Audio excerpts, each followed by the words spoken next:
Good morning MBA third sem MOFS module third तुम्हारा central banking. Central banking India का central bank कौन सा है? आरबीआई यानी कि रिजर्व बैंक ऑफ इंडिया, जो क्या करता है तुम्हारा रेगुलेट करता है, लाइसेंस देता है, एजेंट लाइसेंस देता है, सारा कुछ। यानी कि इंडिया में बैंकिंग सेक्टर को रेगुलेट करने वाला बैंक का कहलाता है सेंट्रल बैंक। और वो कौन है इंडिया का? Reserve Bank of India. देखो, the Reserve Bank of India is India central bank which control the issues. यानी क्या कंट्रोल करता है? एक तो इश्यूज, जो भी इश्यू आ रहे हैं, जो भी इश्यूज हैं, जो भी प्रॉब्लम्स है, उनको कंट्रोल करता है। And supply of the Indian rupees की क्या करता है? सप्लाई भी करता है। आरबीआई क्या काम करता है? एक तो जो इश्यूज है उनको कंट्रोल करता है और साथ में जो भी इंडियन रुपीज है उनको क्या करता है? सप्लाई करता है। देखो, RBI is the regulator of the entire banking in India. यानी कि इंडिया के जितनी भी बैंकिंग है, जितनी बैंकिंग ऑपरेशंस है, उनसे क्या करता है? कंट्रोल करता है, रेगुलेट करता है। RBI regulates commercial bank and non banking finance companies working in India. यानी कि आरबीआई बैंक के साथ साथ में वो कंपनी जो कि नॉन बैंकिंग फाइनेंशियल कंपनीज है उनको भी क्या करता है? रेगुलेट करता है, उनको भी कंट्रोल करता है। ठीक है। It serves as the leader of the banking system. यानी कि वो अपने आप को कैसे प्रेजेंट करता है कि मैं लीडर हूँ किसका? बैंकिंग सिस्टम का। एंड द मनी मार्केट, यानी कि मनी मार्केट और तुम्हारे बैंकिंग सिस्टम का क्या हो गया? लीडर हो गया कौन? आरबीआई। यानी कि तुम्हारे को अगर मनी की जरूरत होती है, गवर्नमेंट को मनी की जरूरत, तो किससे लेगी? वो आरबीआई से लेगी। क्यों? क्योंकि क्या है? RBI is the leader bank of India. तो क्या होगा? यानी कि मनी को अगर छापना है या फिर उसे प्रोड्यूस करना, कुछ भी करना, तो उसमें किसका रोल होगा? आरबीआई का रोल होगा। ठीक है। अब देखो, it regulates money supply and credit in the country. अब देखो, रेगुलेट क्या करता है? तो मनी की सप्लाई को रेगुलेट करता है और साथ में क्रेडिट, यानी कि क्रेडिट मींस की उधार, यानी कितना किसको उधार दिया है, कितना इसको उधार लिया है, वो सारी कौन रेगुलेट करता है? आरबीआई करता है। आरबीआई का सेटअप कब हुआ था? 1935 में। और किस एक्ट के अंदर हुआ था? 1934 act, RBI reserve Bank of act, reserve Bank of India act 1934। और आरबीआई का सेटअप कब हुआ था? 1935 में। ठीक है। और आरबीआई को नेशनलाइज्ड कब किया? 1 जनवरी 1949। यानी कि मैं ये बात करता हूँ पहला सेटअप कब हुआ था? तो सेटअप हुआ था 1935 में। ठीक है। किस एक्ट के अंदर हुआ था? तो आरबीआई एक्ट 1934। और उसको नेशनलाइज कब किया? तो 1 जनवरी 1949 को आरबीआई क्या किया? नेशनलाइज किया। ये सारी चीजें तुम पढ़ लेना, एग्जाम में अगर लिखोगे तो थोड़ा अट्रैक्शन लगेगा, एग्जामिनर को भी तुम्हें सब कुछ आता है। ठीक है। अगला बात करते हैं, क्या क्या चैलेंज थे आरबीआई को, क्या क्या चैलेंज फेस किए जिसके कारण कह सकते हैं कि आरबीआई को बहुत सारे वर्क करना पड़े। पहला क्या था? Inflexible cost of fund.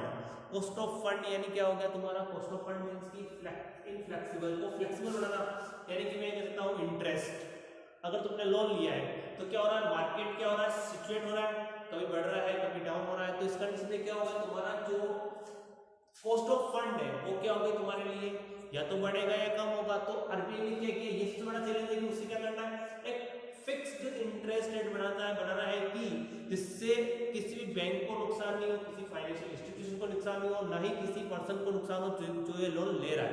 तो इन्होंने क्या कर दिया? एक कह सकते हैं कि एक फोरकास्टिंग की होगी लास्ट 5 ईयर्स, या कह सकते हैं कि 10 ईयर के डेटा के बेस पर एक फोरकास्टिंग की कि हर साल कितना परसेंट, हर साल कितना परसेंट इंटरेस्ट रेट बढ़ रहा है।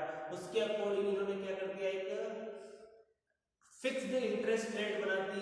फिक्स्ड इंटरेस्ट रेट हर साल की डिक्लेयर कर देते हैं कि इस साल इतने परसेंट से हम लोन देंगे। तो ये क्या हो गया?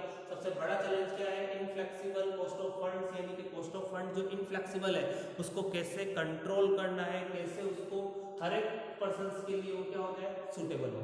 सेकंड चैलेंज क्या है? तो उनके पास है policy rate not linked to market. यानी कि जो पॉलिसी थी उन्हें क्या कर दिया? मार्केट से लिंक नहीं कर पाए।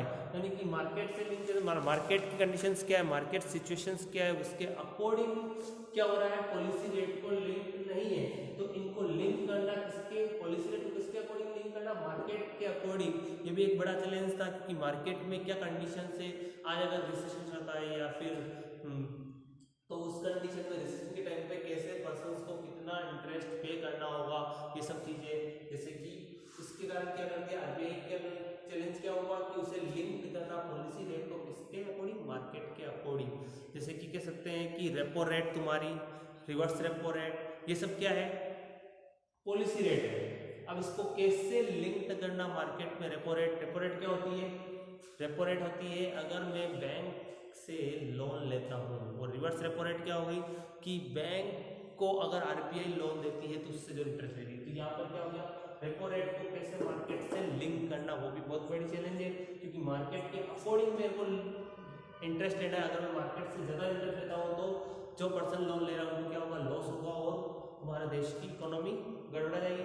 अगला क्या है, high non performing assets. Non performing assets क्या होती है, वो एसेट जो किसी लोन के अगेंस्ट में बैंक के पास रख दी जाती है और उसका रिटर्न नहीं मिलता है बैंक को। जैसे सपोज तुमने कोई लोन लिया है 10 लाख रुपीज का, तुमने अपनी प्रॉपर्टी बैंक में गिरवी रख दी है, ठीक है।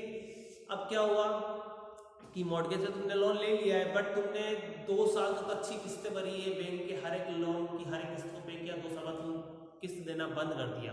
अब क्या हो रहा है, बैंक कभी पैसे देता है वो इसलिए देता है कि तुम मुझे एसेट्स दे दो और भूल जाओ, लोन मत दो। वो चाहता है कि तुम मुझे एसेट्स तो रखी हुई तुम्हारी, वो तुम्हारी है, बट मुझे क्या चाहिए, उसका रिटर्न चाहिए। हर साल मुझे क्या चाहिए, रिटर्न चाहिए। हर मंथ क्या चाहिए, मुझे रिटर्न चाहिए।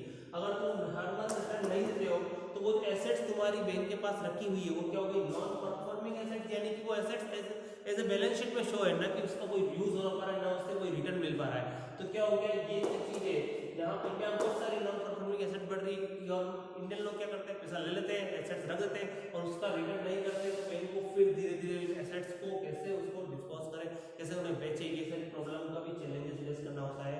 तो आरबीआई के काम में ये बड़ी चैलेंज है कि नॉन परफॉर्मिंग एसेट्स को कैसे वो मैनेज करें, ठीक है। अगला क्या हो गया तुम्हारा, monetary policy versus fiscal policy. अब मॉनेटरी पॉलिसी यानी कि मनी से रिलेटेड सारे rules and regulation, fiscal policy यानी कि देश की इकोनॉमी को रिलेटेड, क्या कहते हैं कि फ्यूचर प्लानिंग के रिलेटेड, कितना क्या चेंज होगा, क्या नहीं होगा, मनी कहाँ से फ्लो होगा, कहाँ से नहीं होगा, वो मॉनेटरी पॉलिसी होता है। फिस्कल पॉलिसी, इन दोनों को क्या करना है, साथ में लेकर चलना है। इन दोनों के बीच में डिफेक्ट्स होती है उनको सॉल्व करना है, यानी कि कितना मनी है और कितनी हमें इकोनॉमिक प्लानिंग करनी है, इन दोनों को एक तरह से कह सकते हैं कि दोनों के बीच में कोऑर्डिनेशन बिठाना है। ये शायद ये क्या होगी, ये भी एक चैलेंजेस है कि मॉनेटरी पॉलिसी के अकॉर्डिंग तो फिस्कल पॉलिसी बनानी है या फिस्कल पॉलिसी के अकॉर्डिंग मॉनेटरी पॉलिसी को सेट करना है। ये सबसे बड़ा चैलेंज है आरबीआई के लिए। एक क्या हो गया, adoption of multi indicator approach, यानी कि मल्टी इंडिकेटर अप्रोच क्या हो गया कि कह सकते हैं कि अगर इंडिकेटर अप्रोच क्या हो, मल्टी इंडिकेटर यानी कि तुम चाहो जिससे लोन ले रहे हो, यानी कि बहुत सारी कहते हैं नॉन बैंकिंग फाइनेंशियल कंपनियां आती है, बहुत सारी क्रेडिट सोसाइटीज आ रही है, राइट है। तो इस ये सब क्या है, तुमको लोन देने के लिए तैयार है, बट हो क्या रहा है कि कोई डूब रही है, कोई चल रही है। तो इस कंडीशन में आरबीआई के पास एक बड़ा चैलेंज है कि इन सबको कैसे कंट्रोल करें, कैसे वो तुम्हारे को कह सकते हैं कि कैसे उनको कंट्रोल करके गवर्नमेंट को लॉस होने से बचाए, या आदमी को लॉस होने से बचाए, पर्सन को, जो पर्सन उससे लोन ले रहे हैं उनको बचाए। ये और linking cost of fund with market. अब कॉस्ट ऑफ फंड का मींस क्या हो गया, इंटरेस्ट, या फिर कह सकते हैं कि इंटरेस्ट, ये एक तरह से interest, linking cost of fund, interest हो गया, डिविडेंड हो गया, शेयर्स खरीदे डिविडेंड, ये सब क्या है, cost of fund. Cost of fund को कैसे मार्केट से लिंक करना है, मार्केट के अकॉर्डिंग कितना इंटरेस्ट रेट होना चाहिए।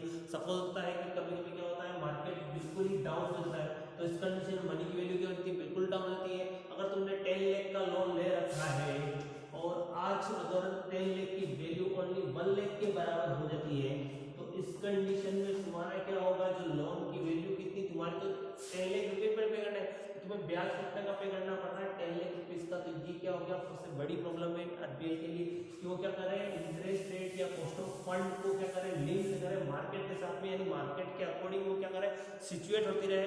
या तो बढ़े, मार्केट बढ़ रहा है तो बढ़ जाए, मनी की वैल्यू बढ़ रही है तो बढ़ जाए, और मनी की वैल्यू कम हो रही है तो वो क्या हो जाए, कम हो जाए। तो ये सबसे बड़ी चैलेंज है। एक अगला चैलेंज क्या है, coordination between fiscal policy and monetary policy. मैंने यही बताया था कि कोऑर्डिनेट करना होता है आरबीआई को कि कैसे वो फिस्कल पॉलिसी और मॉनेटरी पॉलिसी को कैसे बनाए और दोनों में क्या कॉमन हो कि फिस्कल पॉलिसी ना